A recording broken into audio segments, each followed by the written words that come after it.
ter as contas em dias é algo muito bom. Deus, de fato, tem feito muito em nosso favor. Hoje nós estivemos lá em Caruaru e conversamos ali de 1 da tarde até as 3h30 com o presidente, o secretário e o tesoureiro da associação. Conversamos bastante sobre o grupo de Manuel Camelo e a gente tem assim boas notícias para vocês, viu? Amém. Para vocês não ficarem aí apreensivos. A gente está muito feliz com a visão que a administração da igreja tem do grupo e daquilo que a gente pode construir juntos, né? Amém. Então eu quero convidá-los, sem mais delongas, abrir a palavra de Deus no Evangelho de Lucas, Lucas capítulo 7. Abra a sua Bíblia, por gentileza, no livro de Lucas, no capítulo 7. Se eu perguntasse para você, você tem fé em Deus? O que você me responderia? Certamente sim, né? Tem muita gente que diz que tem fé. Fé no dinheiro, fé nas conexões partidárias, fé nos títulos, nas amizades, nos seus bens, no seu intelecto, naquilo que possui. Fé bíblica não tem nada a ver com isso. Eu queria compartilhar com vocês um texto que fala de uma pessoa que desenvolveu uma fé verdadeira em Jesus. E é esta fé, esse tipo de fé, que muda a vida das pessoas. Sabe aquelas pessoas que dizem, eu tenho fé, mas nada acontece na vida delas? É bem complicado entender uma fé dessa. Eu tenho fé que Deus vai me dar um emprego, mas não faz um currículo, nem leva para as empresas. Deus ainda vai me dar um marido, em nome de Deus, eu vou conseguir casar. Mas também não sorri. Tem que sorrir, ou Deus vai me ajudar. Mas vive dormindo. A verdadeira fé nos leva à ação. Não existe esse negócio de eu tenho fé, vem para a igreja e volta para casa. Não, isso não é fé. Isso é conformismo. Isso pode ser o que você quiser, menos fé bíblica. E eu quero mostrar para você na Bíblia, para que você perceba que essa é uma verdade bíblica. Capítulo 7 do Evangelho de Lucas conta a história, a cura do servo de um centurião. Um centurião era um militar, um homem sistemático. Roma dominava o mundo e o centurião é como se fosse um capitão. Ele tinha muitas pessoas sob as suas ordens. E a Bíblia diz aqui que o seu servo estava doente. Lucas capítulo 7, a partir do verso 1, diz assim: tendo Jesus concluído todas as suas palavras dirigidas ao povo, entrou em Cafarnaum. E aqui, a um leitor despercebido, você perde a beleza do que a Bíblia está dizendo. Jesus adotou a cidade de Cafarnaum como sendo a sua cidade.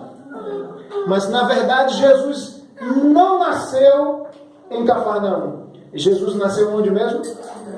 Em Belém. E se criou onde? Em Nazaré.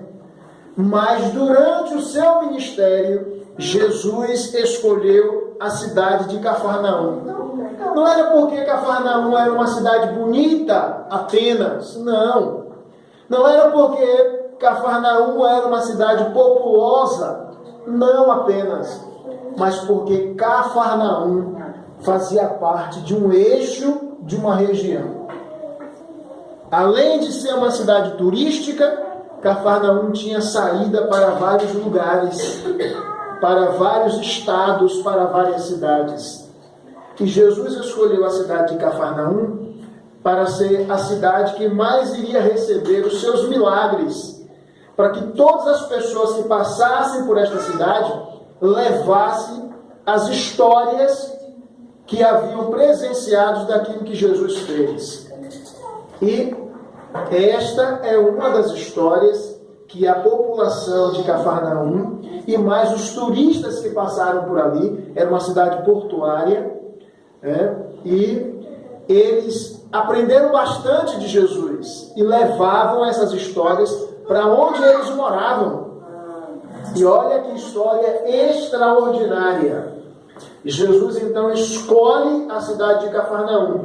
E aqui é um ponto importante para quem é seguidor de Cristo. Jesus, ao pregar o Evangelho, ele tinha uma estratégia. Primeira dica, pai.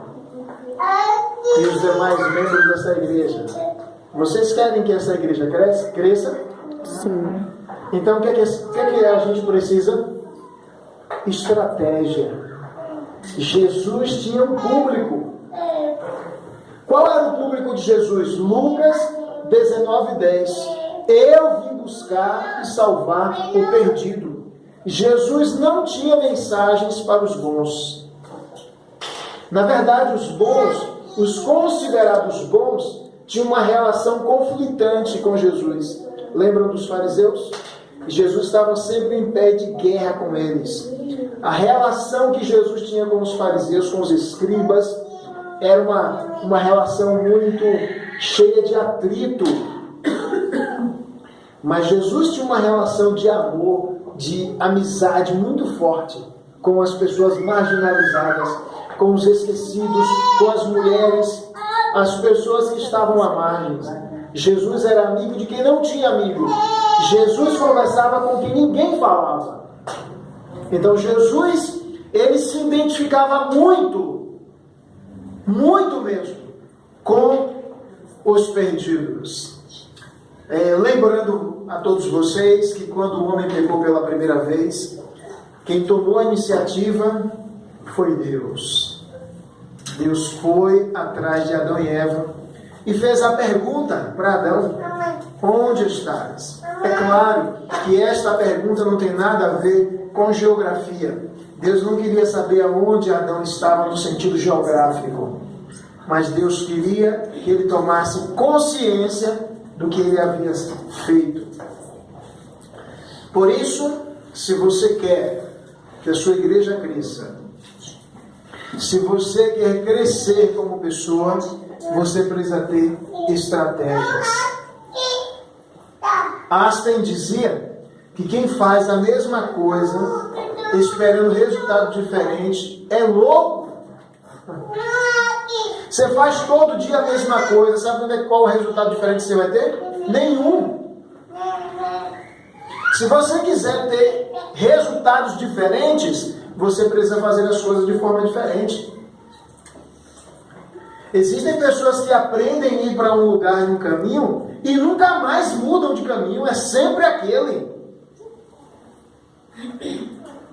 Tem dificuldade de aprender a mesma coisa de forma diferente. Então o povo de Deus é um povo que precisa pensar, como diz um escritor anônimo, um autor anônimo, melhor dizendo, ele diz que a mente é como um paraquedas, só funciona se estiver aberta. E quando se trata de igrejas onde nós estamos disputando a alma, as pessoas com o diabo, aí é que a igreja precisa de fato de estratégias para alcançar as pessoas. Porque orar não dá prazer, ler a Bíblia não dá prazer, o que dá prazer é cachaça, o que dá prazer é promiscuidade, é prostituição, é roubalheira, é corrupção, isso que dá prazer. Jejum não dá prazer. Guardar um dia que Deus pede não dá prazer, mas é extremamente importante, necessário. Então, é importante, ao introduzir aqui o texto bíblico, nós já recebemos aqui um lembrete de Deus para aqueles que estão liderando a sua igreja. A igreja precisa de estratégia. para alcançar as pessoas. E, diz o texto bíblico no verso 2, e o servo de um centurião, a quem este muito estimava, estava doente, quase à morte, ou seja, desenganado pelos médicos, sem possibilidade, impossível, do ponto de vista humano, impossível. O rapaz estava à beira da morte. É importante lembrar que os servos, nesse período da história em que Lucas escreveu, os servos eram contados como objetos. As mulheres também eram contadas como objetos. Por exemplo, o dono fazia um inventário dos seus bens. Eu tenho uma casa, eu tenho uma geladeira nessa casa, eu tenho um fogão, eu tenho uma cama, eu tenho uma geladeira. E aí ele fazendo uma lista de todos os seus bens. E dentre essa lista de todos os bens, iam ali as mulheres que pertenciam à sua casa e também os servos. Eram, na verdade, escravos. Mas o texto bíblico diz, eu não sei se você percebeu, que este centurião estimava, tinha estima, tinha carinho, amor por esse escravo. Percebam, esse homem não é um homem qualquer. Embora ele seja um homem sistemático, um militar, um homem duro, mas ele também tem sensibilidade. Ele tem estima, carinho pelo seu servo.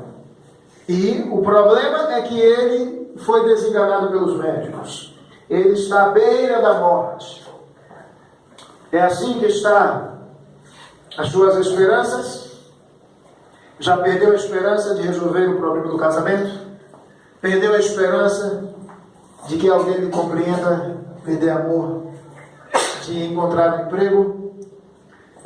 Está olhando o céu e está vendo tudo turvo, escuro, sem possibilidades, vivendo na escuridão, sem ver uma luz no fim do túnel? Se sente assim você? Então eu quero que você leia o verso 3. E quando o verso 3 é introduzido no texto, o cenário muda de figura. Tendo ouvido falar de quem? Jesus. Então presta atenção. A história do servo acaba no verso 2. Ele está doente à beira da morte. Aí, como se Lucas estivesse interrompendo a história e introduzindo o mais importante. E aqui é uma outra dica para você que quer ser produtivo, para você que quer ser feliz, para você que quer acertar na vida. Não passe muito tempo gastando energia, seu tempo, recurso com os problemas. Aprenda a gastar tempo, energia e dinheiro na solução dos problemas. A morte é um problema que nós não podemos resolver. Então Lucas introduz a solução. Tendo ouvido falar de quem? Jesus. Esse é o segredo. O homem estava sem solução, do ponto de vista humano, impossível. Mas ele ouve falar de Jesus. Observe, ele não conhece Jesus. Ele apenas ouve falar. Ele ouve falar de Jesus, a respeito de Jesus, e ele tem uma atitude diferente das pessoas acomodadas. Ele ouve falar e fica quietinho. Olha o que o texto diz no verso 3. Ele ouve falar a respeito de Cristo e depois ele faz algo. O que ele faz? Ele envia alguns anciãos dos judeus levando a Jesus um pedido que Jesus viesse à sua casa para curar o seu servo. Ele pede para que os anciãos da igreja, os líderes da igreja, vá a Jesus e lhes faça um pedido. Ele não pede riqueza, ele não pede posição, ele pede para que Jesus vá à sua casa para curar o seu servo. O rapaz ele tinha esse rapaz em alta conta. O verso 4 diz que estes, chegando-se a Jesus com instância ou insistência, lhe suplicaram, dizendo que ele, verso 4, estão acompanhando? Ele é o quê? Digno de que lhes faças isto. Olha que interessante. O nome disso aqui é reputação. Uma igreja, para crescer, ela precisa ter boa reputação. Estratégia, boa reputação. Reputação é o que os outros dizem de você. Não é o que de fato você é. É o que os outros dizem de você. E o que é que dizem os anciãos a respeito desse centurião a Jesus? Ele é digno. Já pensou? Alguém chegar para Jesus e dizer: fulano é digno. Digno diante de Deus. Esse indivíduo era realmente uma pessoa diferente. Ele não era qualquer um. Olha quantas qualidades ele estimava o seu servo. Ele é um homem aberto à religião. Ele ouve falar de Jesus.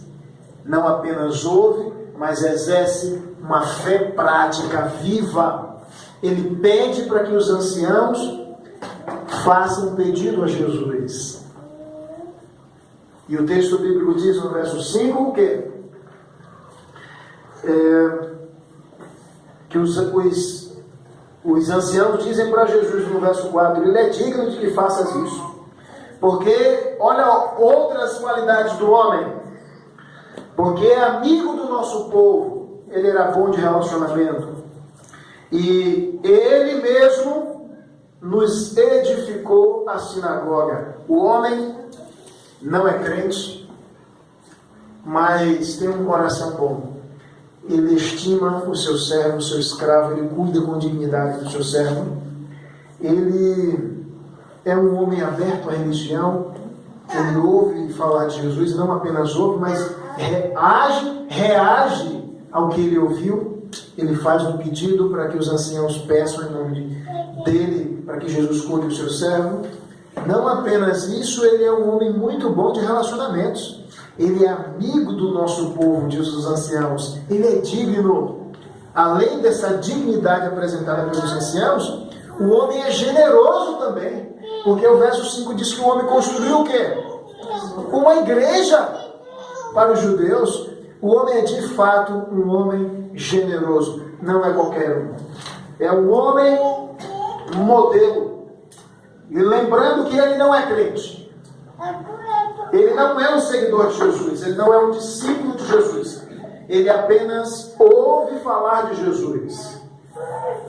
O verso 6 diz que então Jesus, imediatamente, olha como Jesus reage ao pedido de oração do homem. No verso 6, Jesus faz alguma exigência? Nenhuma. No verso 6 diz que então Jesus foi com eles. E já perto da casa, o centurião envia-lhes o quê? Está vendo que ele é bom de relacionamento? Primeiro ele pede os anciãos. Os anciãos dizem a ele é amigo do nosso povo. E agora ele envia outro grupo de amigos para falar com Jesus. Você quer realmente que as portas se abram para você? Aprenda a se relacionar com as pessoas. Ninguém consegue obter vitória e sucesso na vida sozinho. Por trás de Ayrton Senna havia muitas pessoas. Por trás de Neymar existem muitas pessoas. Eles aparecem, né? Mas tem muita gente por trás, trabalhando para que ele chegue aonde ele chegou. Esse homem tem um problema impossível para resolver, desenganado pelos médicos, seus servos. O seu servo, ele faz um pedido. Jesus sai imediatamente em direção à sua casa. O texto bíblico diz que no meio do caminho ele enviou um grupo de amigos para falar com Jesus. E olha a sua forma de tratamento. A segunda parte do verso 6. Ele diz: Senhor, essa é a mensagem que os amigos dele trazem. Senhor, olha a forma de tratamento. Quem é esse homem? É qualquer um?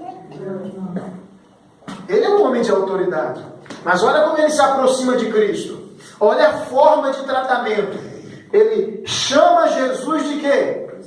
De Senhor. Porque é exatamente isso que Jesus é. Senhor. E quem é que manda? É o Senhor ou o servo?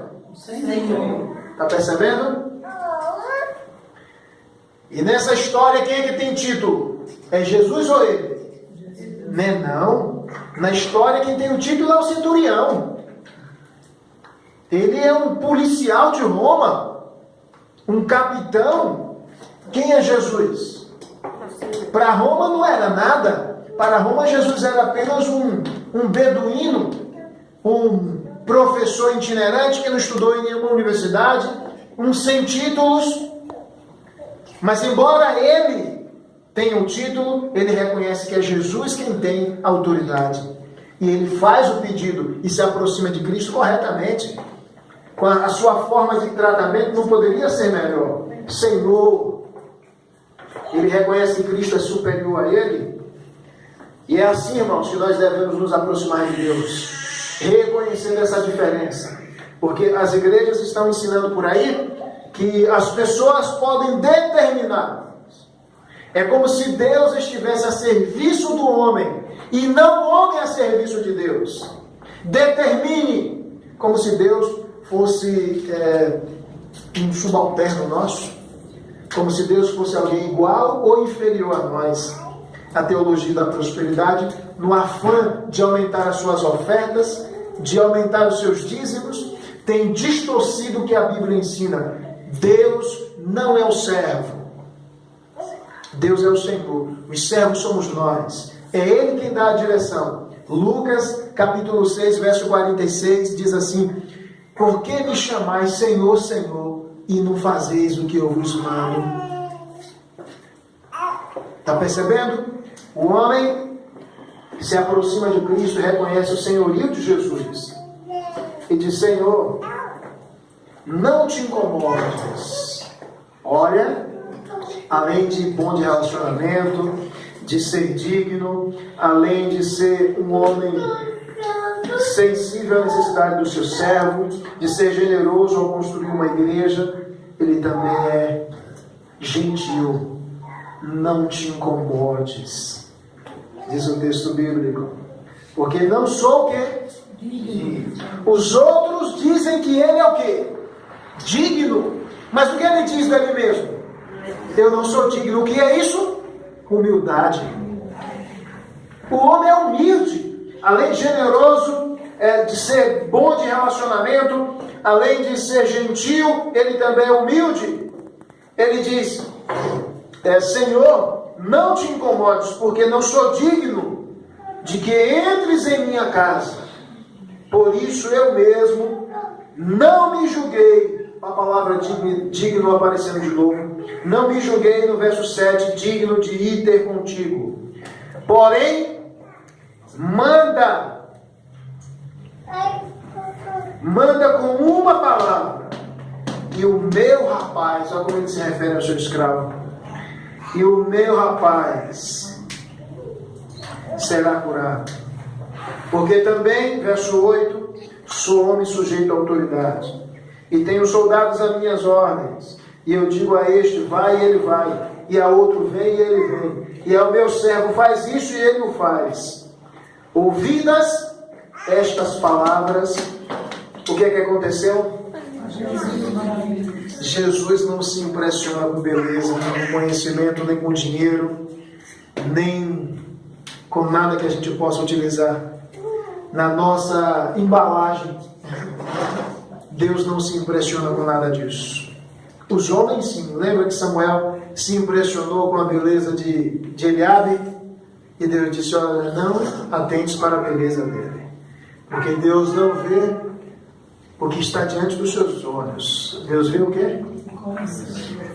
A Bíblia diz que esse ato de dizer: não precisa ir, não te incomodes, diga só uma palavra e meu servo será curado, criou em Jesus uma admiração. O texto é a única vez que você encontra na Bíblia Deus admirado com o ser humano. E este homem não era crente. Está aí algo importante que os crentes precisam saber. Tem crente que pensa que apenas os crentes temem a Deus. Muitas pessoas temem a Deus. E se tivessem o conhecimento que nós temos, certamente serviriam a Deus com mais dedicação e amor do que muitos de nós. O homem construiu uma igreja, nem era crente. Olha como ele trata o seu servo, o seu escravo. Esse homem parece que conhece, que já vivia Jesus. Esse homem é um homem novo que eu acompanhava. Disse: afirmo-vos que nem mesmo em Israel achei fé como essa. Termino exatamente como eu comecei. Você tem realmente fé em Deus? Amém. E por que a sua fé não lhe leva à ação? A verdadeira fé leva à ação. O homem ouviu falar de Jesus. E Romanos capítulo 10, verso 17 diz que a fé vem pelo quê? Ouvir. O que as pessoas precisam nessa comunidade para ter fé em Jesus? Agora vamos ver comigo lá para a gente terminar Romanos capítulo 10.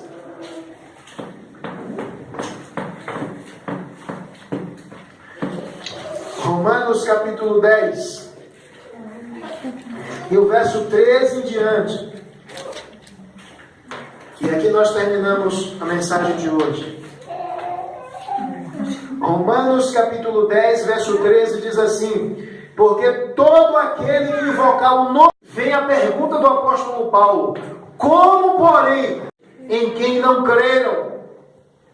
E como crerão naquele de quem nada ouviram?